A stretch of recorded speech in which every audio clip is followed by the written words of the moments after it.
मैं डॉक्टर सरिता दुबे, सहायक प्राध्यापक इतिहास, शासकीय दूधाधारी बजरंग महिला महाविद्यालय रायपुर। आइए आज हम एमए सेकंड सेम के 8वें प्रश्न पत्र इंग्लैंड का इतिहास, इसके अंतर्गत इकाई 3 में इंग्लैंड एवं पूर्वी समस्या इस विषय पर चर्चा करें। पूर्वी समस्या वस्तुतः विशाल टर्की साम्राज्य के बिखरते हुए घटनाओं का क्रम था, जिसे हम पूर्वी समस्या के नाम से विश्व इतिहास में जानते हैं। इस पूर्वी समस्या के प्रति इंग्लैंड ने किस तरह की नीति अपनाई, इस पर यहाँ चर्चा करें। तो बच्चों, आपने प्रथम सेमेस्टर में 1804 से लेकर 1856 तक पूर्वी समस्या के प्रति इंग्लैंड के द्वारा अपनाई गई नीतियों को देखा होगा, जिसमें इंग्लैंड ने टर्की साम्राज्य को अपने राजनीतिक और आर्थिक स्वार्थ की दृष्टि से सशक्त बनाए रखने की पुरजोर कोशिश की। Canning, Wellington, Palmerston, in British राजनीतिज्ञों ने इंग्लैंड का प्रतिनिधित्व करते हुए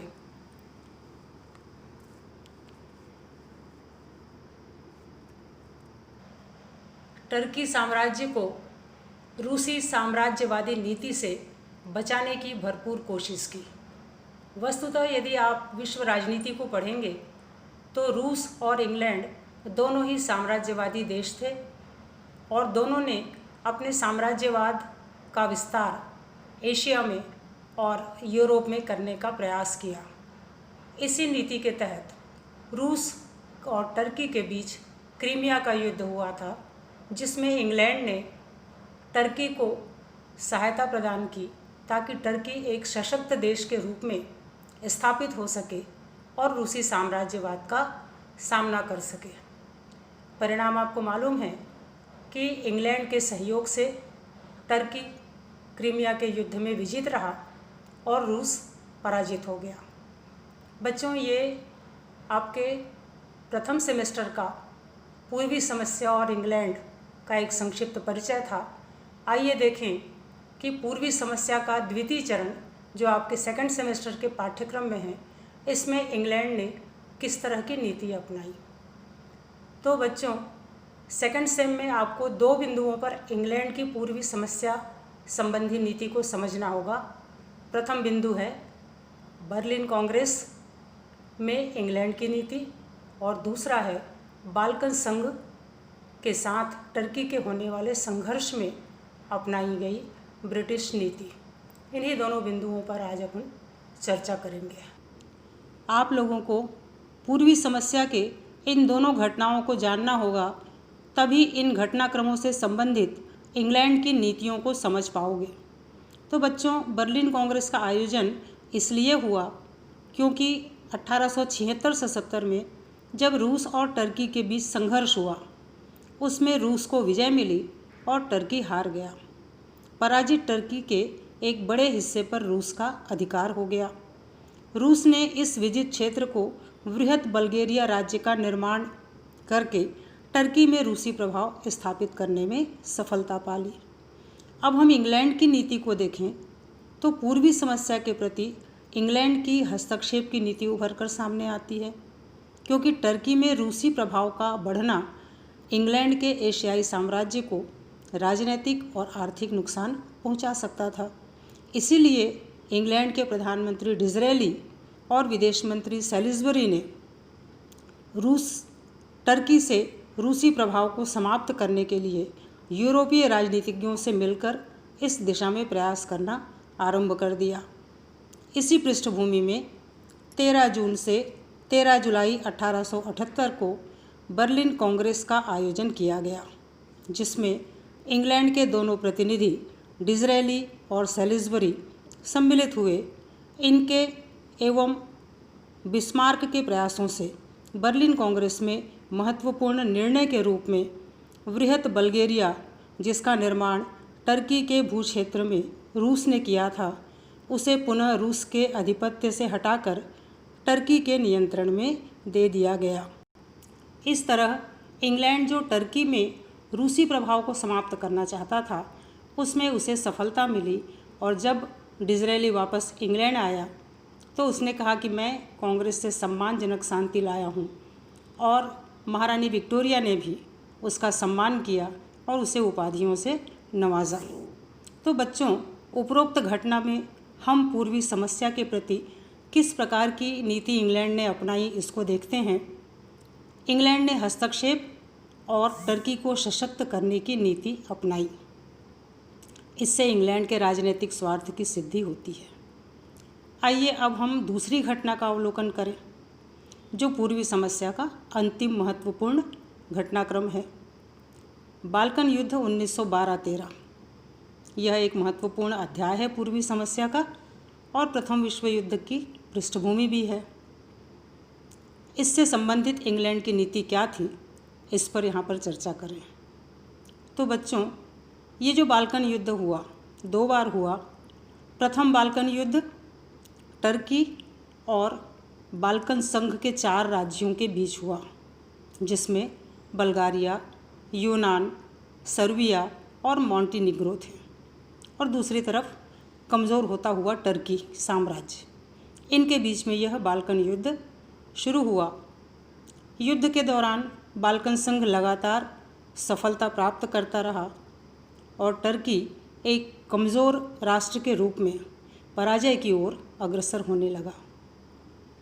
इस बीच इंग्लैंड ने दोनों पक्षों में मध्यस्थता करने की नीति अपनाई और इंग्लैंड के प्रधानमंत्री जोसेफ चैम्बरलेन ने, जो लगातार टर्की कमज़ोर हो रहा था और लगातार बाल्कन संघ जो विजय के रास्ते पर अग्रसर था, दोनों पक्षों को लंदन में आमंत्रित किया और दोनों के बीच में समझौता करने की पेशकश की। उसने टर्की को पुनः सशक्त बनाने की नीति अपनाई और बाल्कन संघ के राज्यों से, विशेष करके बल्गेरिया से, कहा कि वह एड्रियानोपुल, जो सामरिक दृष्टि से महत्वपूर्ण क्षेत्र था जिस पर बल्गेरिया अधिकार करना चाहता था, उसे टर्की को सौंप दे। लेकिन बल्गारिया ने इससे इनकार कर दिया। परिणाम यह हुआ कि लंदन सम्मेलन के रूप में जो प्रयास जोसेफ चैम्बरलेन ने किया कि दोनों पक्षों के बीच युद्ध समाप्त हो, टर्की एक सशक्त राष्ट्र बने, उसकी यह नीति यहाँ पर असफल हुई और लंदन सम्मेलन रोक दिया गया। युद्ध पुनः शुरू हो गया। दोनों पक्ष के बीच युद्ध होता रहा और इस युद्ध का रिजल्ट टर्की की पराजय और बाल्कन संघ की विजय के रूप में उभर कर सामने आया। जब दोनों पक्षों के बीच युद्ध जय और पराजय के कगार पर पहुंच गया, तब टर्की ने युद्ध रोकने की पेशकश की और दोनों के बीच एक बार फिर इंग्लैंड सामने आया और इंग्लैंड ने लंदन में दोनों पक्षों को बुलाया और उनके बीच में लंदन की संधि करवाने में सफलता प्राप्त की। संधि में लिए गए निर्णयों के अंतर्गत बाल्कन संघ के 4 राज्यों के बीच विजित क्षेत्रों को प्राप्त करने के लिए विवाद उत्पन्न हो गया। इस विवाद को निपटाने के लिए फिर से इंग्लैंड ने पहल की और जब इन राज्यों के बीच विवाद को निपटाने के लिए जो सीमा आयोग का गठन किया गया, इंग्लैंड उसका सदस्य बना और उसने साम्राज्य के हारे हुए क्षेत्रों को लेकर सीमा निर्धारण के कार्य में बाल्कन संघ के बीच मध्यस्थता और सहयोग की नीति अपनाई।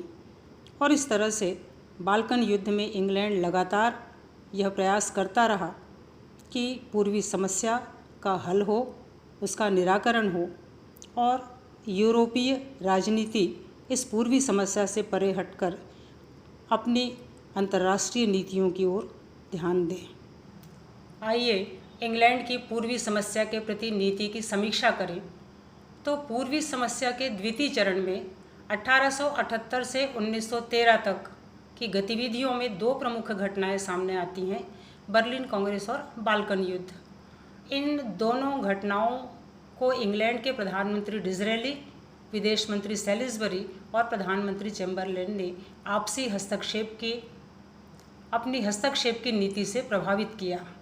दोनों ही घटनाओं के द्वारा एक और टर्की के बढ़ते हुए रूसी साम्राज्यवादी प्रभाव को समाप्त करने में सफलता प्राप्त की, वहीं दूसरी ओर टर्की को सशक्त बनाने का प्रयास भी किया और बाल्कन संघ और टर्की के बीच बढ़ते मनमुटाव को समाप्त करने के लिए मध्यस्थता की भी नीति अपनाई। दोनों के बीच प्रथम बाल्कन युद्ध का सीमा विवाद भी हल करने में इंग्लैंड ने सफलता पाई, भरपूर प्रयास किया। इस तरह इंग्लैंड और पूर्वी समस्या के बीच हम जिस तरह की इंग्लैंड की नीति थी उसको एक लाइन में यदि संक्षिप्त रूप में कहें तो इंग्लैंड अपने ब्रिटिश, भारतीय और एशियाई साम्राज्य की सुरक्षा के लिए टर्की साम्राज्य को रास्ते के रूप में इस्तेमाल करना चाहता था।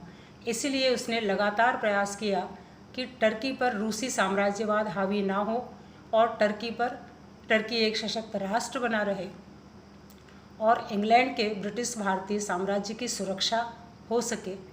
इन्हीं नीतियों के तहत इंग्लैंड ने पूर्वी समस्या के प्रति कभी हस्तक्षेप तो कभी अहस्तक्षेप तो कभी टर्की को सशक्त राष्ट्र बनाने के प्रयास किए।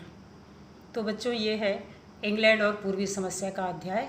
आप इसका अध्ययन आप अपने पाठ्यक्रम के अंतर्गत परीक्षा की दृष्टि से अवश्य करें। धन्यवाद।